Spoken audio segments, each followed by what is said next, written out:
Hey there, YouTube. Ghost Jake here with you today or tonight, depending where you are in the world. How are you doing today? I'm doing well. I just got done watching the season finale of The Witcher Netflix series, Season 1, Episode 8. Now, here we go on starting this review.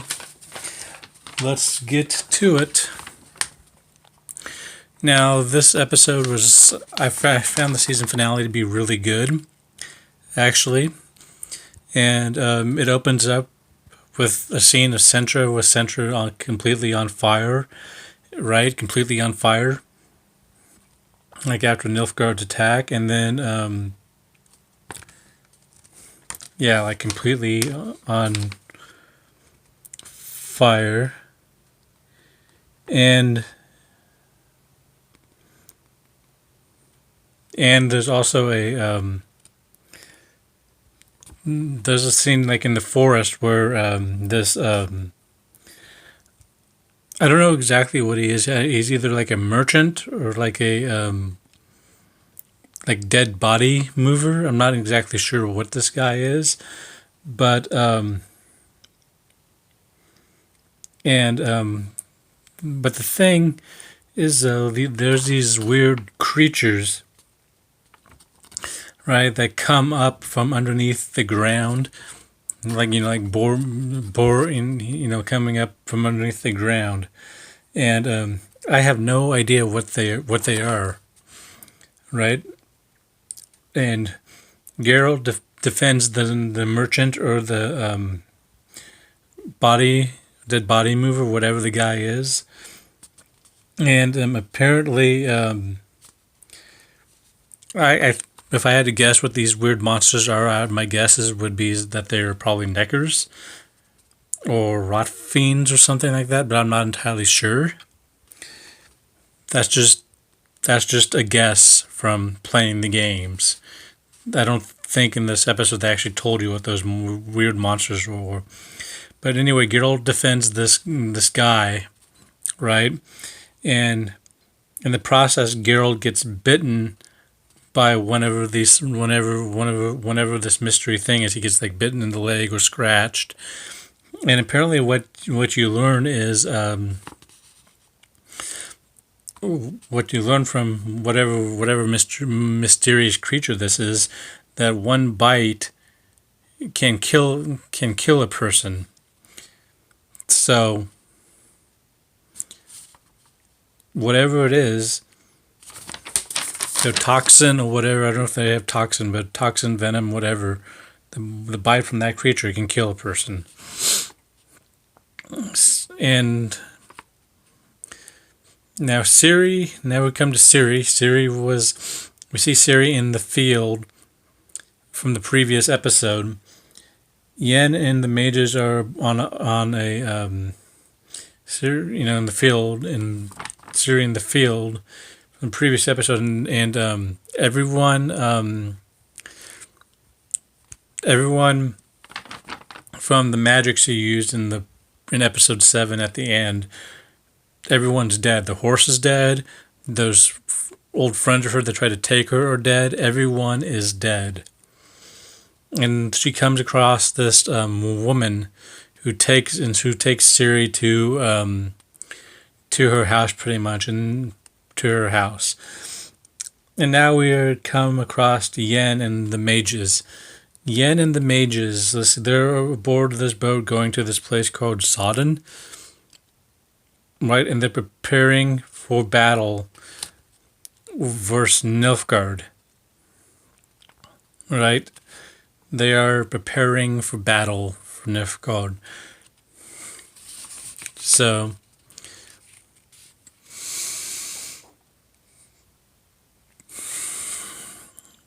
they're preparing for battle for Nilfgaard. That's where I left off. Okay. Yeah. So now how's that going to go? That is going to go, pretty. We'll see. All right. We'll see. So far, Nilfgaard has just been slaughtering everybody. So we'll see how Yen and the mages do. Anyway, though, Now we're going back to Geralt for a second. Geralt is saved by the body mover or merchant guy, right? And while Geralt is in the wagon, while Geralt in the wagon, he is having some visions. Right, he is having visions of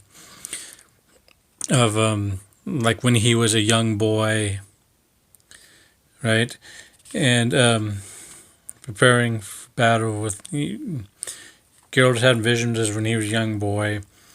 Also, we also see with the mages, we also see with the mages is that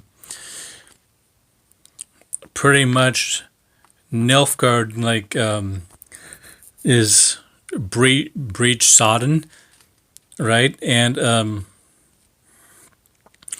we breach sodden, and Yen is the mage in charge. Maybe not fully in charge, but she is the one on lookout in the tower, giving people directions of where to attack, or communicating with everyone and being a lookout. Because the reason why Teresa told Yen to do that was because apparently among some of the mages there, Yen is the most powerful, and they wanted to save her magic in reserve in case they needed it. They didn't. Now they didn't directly come out and say that. That is just something I took from the episode. Okay. Now we also, and another interesting thing is the fight with Nilfgaard is pretty much underway now. Like we see, like Triss and the other mage use all sorts of magic. Like Triss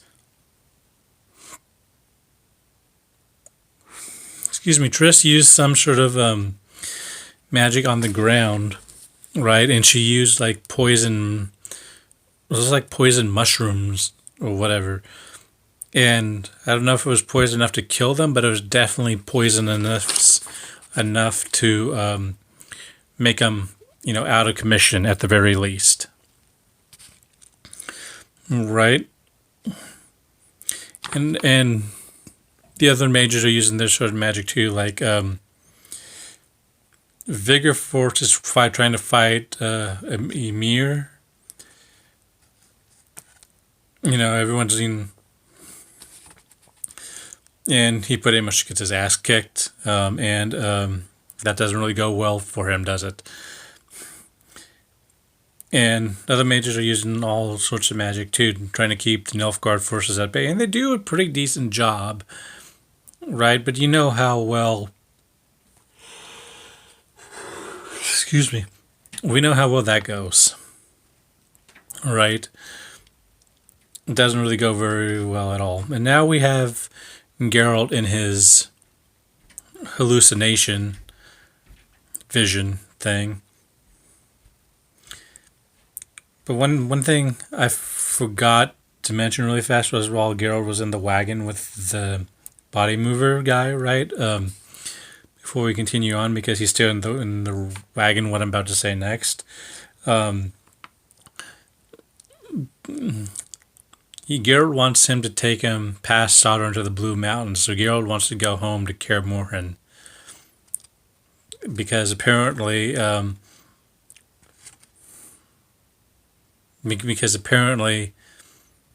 Geralt thinks Vesemir will save him.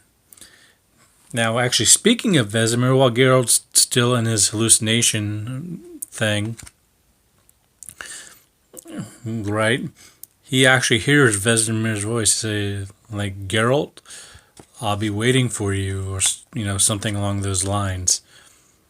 So that's going to be interesting. It's going to be interesting to see who actually plays Vesemir in season 2 or 3 or whatever season he may appear in, because that's going to be very interesting to see who actually plays him. I'm going to be very intrigued on that thought process right there. Okay. Now we also see back at Sodden. Um, it looks like not very good. It looks like Yen and the mages are losing. It looks like Sodden is lost. Right? It doesn't look like they are going to win at all. It looks like Nilfgaard is just. Anyway, at this point, all chaos is breaking loose at Sodden because like one of her fellow mages, Sabrina, actually stabs Yen.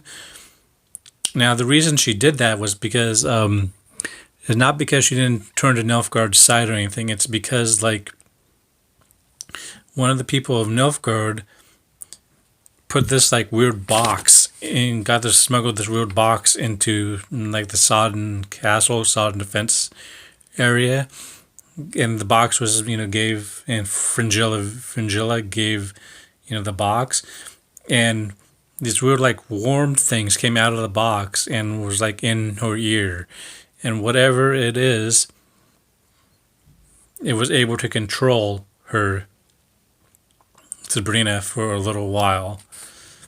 And so she was under control for that. And then when she stabbed Yen fell out of the tower. And then Yen got up and started looking for survivors because at this point, Vigorfort is dead. Teresa is out of commission because Fringilla didn't take care of that herself. She used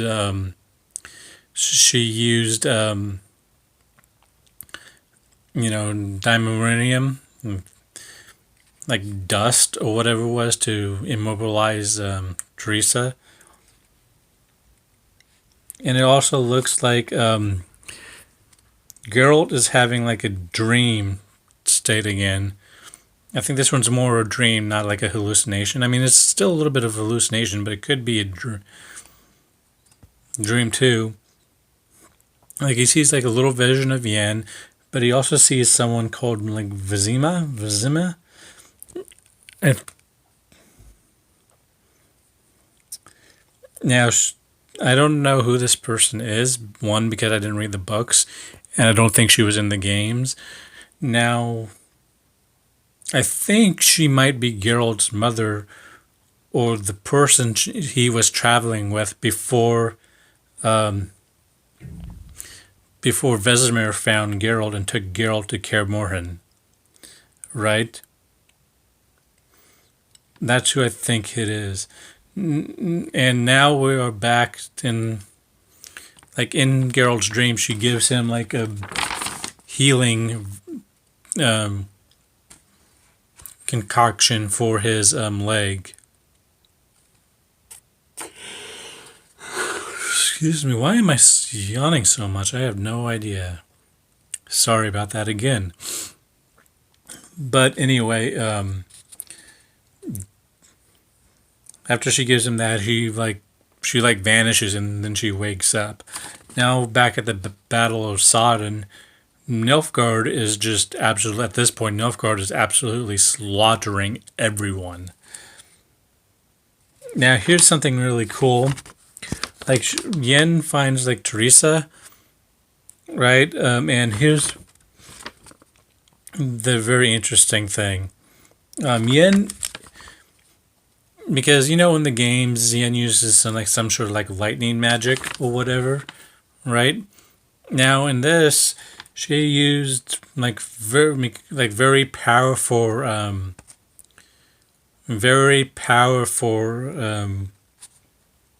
fire magic, and she just like pretty much put everything she had in that one blast and just took as majority of people out, as many people out with her. But here's the interesting thing, right? like Yen just after she does that, Yen just disappears, and she is to be found no one. But does she really disappear? Because here's another interesting tidbit, right? While Siri's at the house of the lady who helped her, Siri has like a dream or a vision of like Geralt and Teresa calling out for Yen, trying to find Yennefer, wherever she may be, right?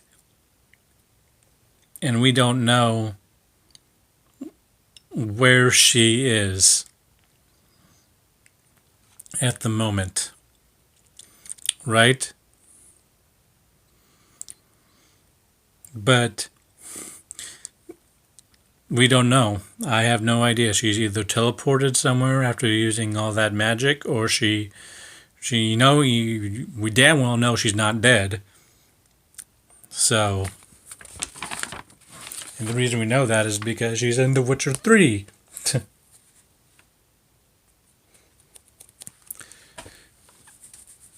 Anyway, Geralt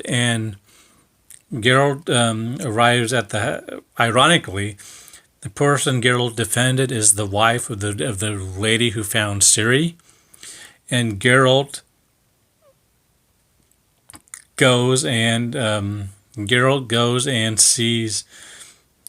Geralt gets out of the wagon and starts walking, but before that he hears the fact that the lady found an orphan girl out in the woods, and so Geralt gets up and starts walking into the woods, seeing, I guess, if he can find Ciri.